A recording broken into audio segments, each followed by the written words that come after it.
cannot reveal here, but I can honestly tell you it really wasn't about the reality reckoning. Listen, we have a Vanity Fair article that is going to be coming out. I have known about this Vanity Fair article forever. Do you know what I'm talking about? There's this it's Yes. called, okay, so a major housewife told me about this like a month or two ago. I was literally sworn to secrecy because also, you know, when you're sworn to secrecy, you're like, when you hear things, it's not even like, I don't want to reveal it here. It's kind of like, is this true? Like, just because one person is telling me this, I believe you. It was a very reliable source. But I was like, I don't want to go and like start this whole thing. If it's, well, it turns out it's obviously true. Apparently, it's coming like now, right? We're on the heels of BravoCon. BravoCon is this weekend. So apparently it's coming out now. Apparently the article is geared towards heavy towards Andy. Now, I don't know what is in there, if it's all just this regurgitated stuff that we know about alcohol and false imprisonment and, you know, Andy's like misogynist and all this other stuff, or I don't know if it's going to get deeper. Now, so I think that was more the talk. It was more the Vanity Fair and like, why now? Like, why now?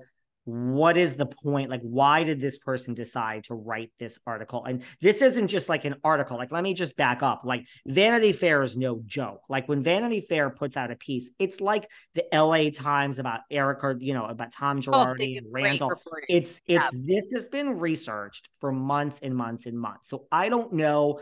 I can tell you where my mind goes, where I've had discussions for years about Andy. I think we could all read between the lines. So Okay, I don't know if this, but yes. you're basically insinuating things about relationships he's had, right? Like perhaps inappropriate relationships with men, whether it's about age or about they worked for him or whatever, right? That's kind of what you're implying, right? That is yes, that is what I'm applying. Now, I don't know if this article is going to go there. I don't know if that's where this is going to I've go. never even, but are those rumors even out there? Like, I've never even heard those rumors about Andy. Not that I follow Andy Cohen that closely. I mean, I feel like what he's done is amazing. No, I mean, look, let me be clear. They're not out there in the sense of like you heard stuff about like Harvey Weinstein forever. You know what Right, I mean? right, So like right. when that happens and you're like, oh, it wasn't just Rose McGowan, it was, you know, this and that, you're like, okay, duh, of course, because we've heard this forever. You know, like now there was just that recent like Abercrombie and Fitch documentary that happened today, like, Yeah, you know, yeah. about the guys, and they were like, really, like these two guys are making all the drop dead hot guys, like, you know, suck my dick before we hire you. Oh, shocker. Like we've heard this forever. No, look, we've heard rumors of Andy, you know, Kathy Griffin put out there, people put out there what happens backstage, you know, in terms of substances at Watch What Happens Live. But no, I think, you know, look, Andy is not, I mean, he's a single gay man. So I think he's out there with lots of people. Do I know people here in the Hamptons and in New York City that have said? I mean, I can give you accounts of people that say that, yes, Andy's a top, but he also likes to get on his knees and suck a dick and he loves poppers. And I have a lot of people that have told me all these stories that apparently, but again, I'm just jaded that like, I don't.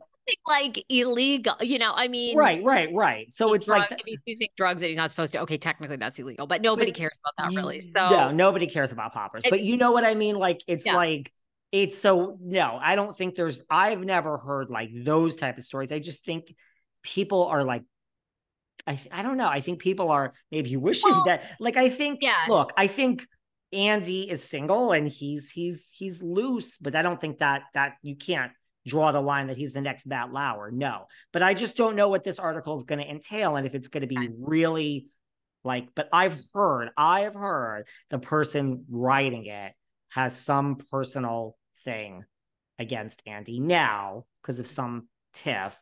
And so, but I don't know. But if look at having something against Andy and just having it be the same old regurgitated stuff that we've already heard, like, yeah, misogynist and all this stuff we've already heard, and you favor this one and you don't favor that one. Like, is that anything really new? Like, I don't know if this is really good, or is this going to be a true, like, to me, the LA Times Randall scandal, I'm not just saying that because I was in it, like, that was a scandalous thing, right?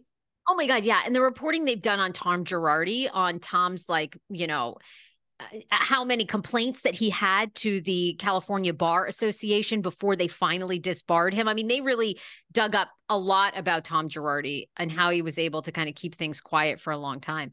Well, I was going to say one other thing quickly on the reality reckoning. Real Screen, for people listening, Real Screen is a yearly event where anybody can go, the public can go. You can pitch your TV show ideas or pitch yourself to major networks if you think you are good enough to be on a reality show. You can Google it. It's REEL Screen. They have a monthly magazine they send out that I get. I've been to Real Screen once, and they did an article from a head of a production company. She runs a production company, if there's any merit to reality reckoning. And she kind of says what you've said, David. She does not think it will stick because the difference between reality stars and like a Brad Pitt or an actor is actors are like highly specialized. They can't get another job. They're not showing their life. They're trying to become somebody else's. It's a very niche thing. Like they need protection. Whereas reality people, they're coming on for a very short period of time. This career may not be long. They might only be on like 1 season, 2 seasons. A lot of people are willing to do it for the promotion of their business. It's not a long-term gig like actors are. So basically I thought it was really well written. They really made the argument of how it's going to be hard to unionize reality star people because people are on for such a short amount of time. They're willing to do it for other reasons. They just want to be on TV. They want clout. And actors have kind of a different philosophy. And so it's going to basically be hard to unionize. The only thing that this article said is, of course, everyone should be entitled to a good universal work environment, and that production companies already have taken steps to make sure to explain to people when you're on a reality show, like, hey, we're not encouraging you to drink. If you get drunk, like it's on you, like that kind of thing, like explaining better boundaries. But I thought it was really well done. They basically think it's that she's going to have a hard time, Bethany is, to actually unionize. That was their point. I think so. And Melissa said that like Melissa sat next to Bethany and Cheryl Burke, and Nene, I think, sat across the table. And I'm like, what? I mean, no offense to her. Like, who was talking to Raquel and what is she talking about? I'm not even trying to be mean. Like, what's the conversation? And Tiffany and Jenny sat separate. And here's something. Now, Melissa Rivers and I have done a show, but for everyone who hasn't listened, this is T. There was someone else there. The one, the only, Denise Richards. Wow. Who decided not to be in the photo? I'm going to keep some of my knowledge on this one to myself, but Miss Richards left early. She left early. So she was not there for the photo. Everyone, sometimes you leave events early. Yeah, for many reasons. So for many reasons, sometimes we have a drink and then we have another drink and I don't know. Okay. So Miss Richards was there. So this is and now we have the next, Sarah and David were there only a few days before. A few days later, we have Kathy Hilton and Jennifer Tilly and at Bel Air Hotel is truly, I would like to go every day. So that's it. That was that lunch. And Melissa, now we have another thing we need to get from Melissa. Melissa just had lunch with the one and only Miss Heather Dubrow. So let's find out what that was all about. Dubrow, okay. I agree with you. Let's just talk about this because we're talking about so much with PK and Dorit and Beverly Hills.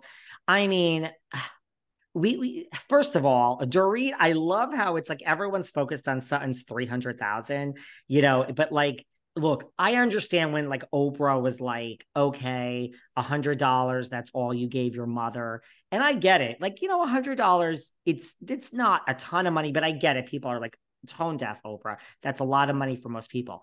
I love how just casually Dorit is like, well, I just needed a few Christmas gifts. So I took out 10,000.